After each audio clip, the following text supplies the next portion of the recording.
Well, good afternoon. Didn't fancy a ride at all today. Really just wanted to stay at home, look after the goats, which we castrated this morning. So they're very soppy and cuddly. Just want to be looked after at the moment. I thought, no, let's get on the bike. Let's go and do the Mount Cardo climb, which is really one of the most iconic climbs in the area. So this beautiful climb I'm going to take you up is to the old monastery of Cardo, and for some reason not that we listen or watch or pay any attention to Strava, but the Strava segment starts at the village of Velasquena, which is partway up the hill. So when I get back, I'm going to start a new segment, which is from the foot of the hill, which makes more sense to me. That's where we're heading. It's the Cardo Massif. It's about, it tops out at 954 metres. I think the main trouble with that is that I'm done in already. Uh-oh. This is the official foot of the climb.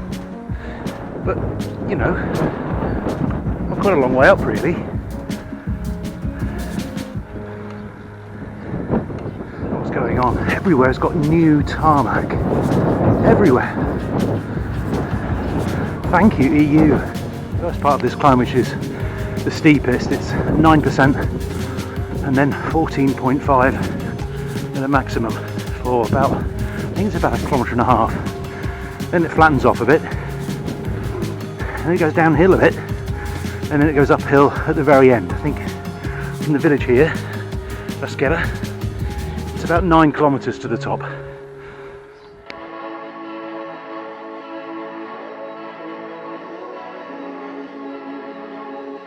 don't know how you climb.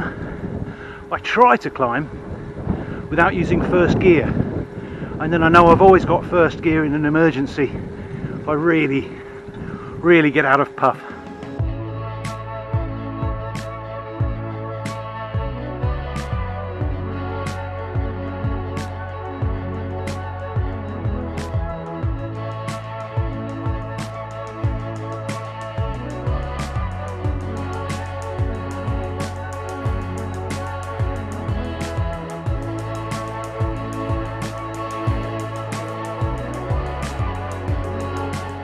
Perhaps a little bit of history to explain why there is this beautiful road that is a dead end that goes to a ruined monastery.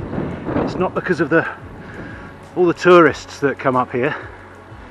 It's because in the 80s they opened a water bottling plant for Cardo spring water, and so the articulated lorries would use this road to bring the produce down to the world. Now, really happily, that bottling plant closed in 2007, so there's no articulated lorries anymore, and there's no tourists because we're in lockdown. So it's just be me. Maybe I'll see another cyclist. I doubt it. It's a gift. After 3 or 4 kilometres, there's this lovely flat section which lets you get your breath back, and there's even a short downhill.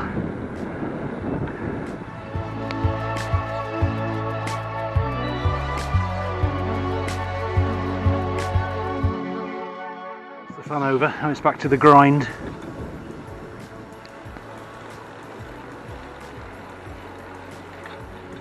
So if you go about 2 kilometres down that road, it's where I used to live. And this is where we come out of the forest, and we're onto the sort of exposed side of the mountain now.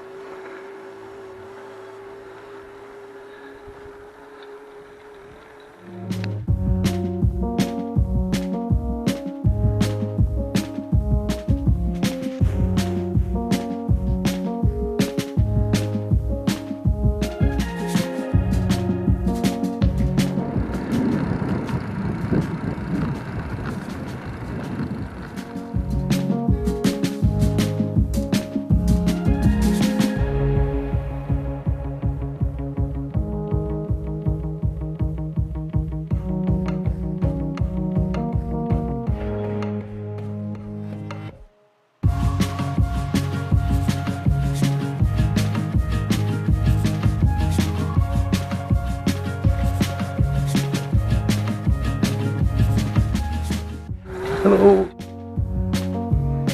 So I'm having a stop, not because I'm tired, but because I wanted to show you the view.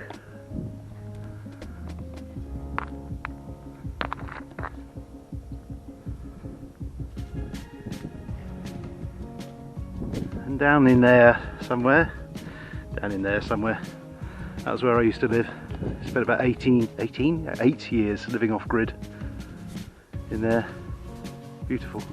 So because it's my video, I can talk a bit more about the fascinating history. Oh sorry, there's a little tunnel here.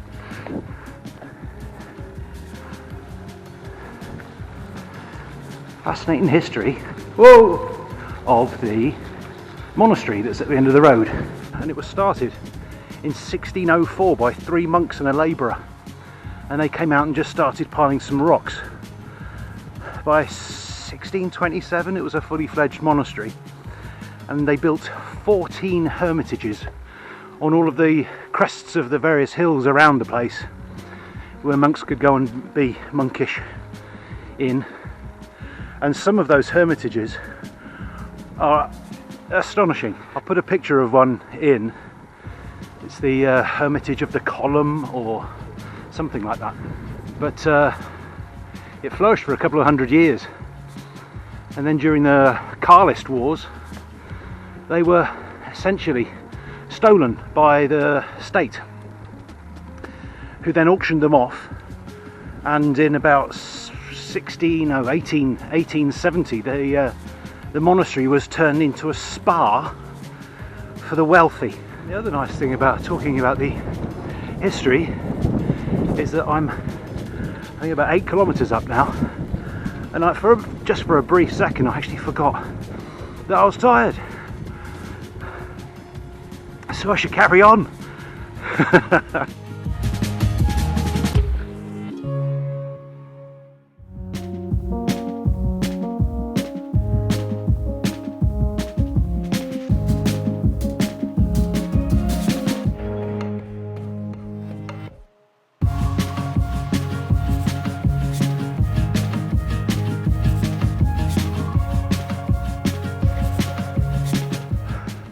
I'm in first.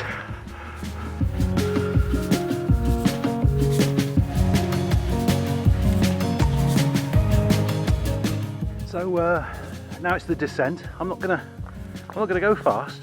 It's one of those descents that's the views are so incredible. You'd rather look at the views than just get your head down. So I'll bung you on the helmet cam so you can see what I see, and it's a little bit hazy, but it's lovely.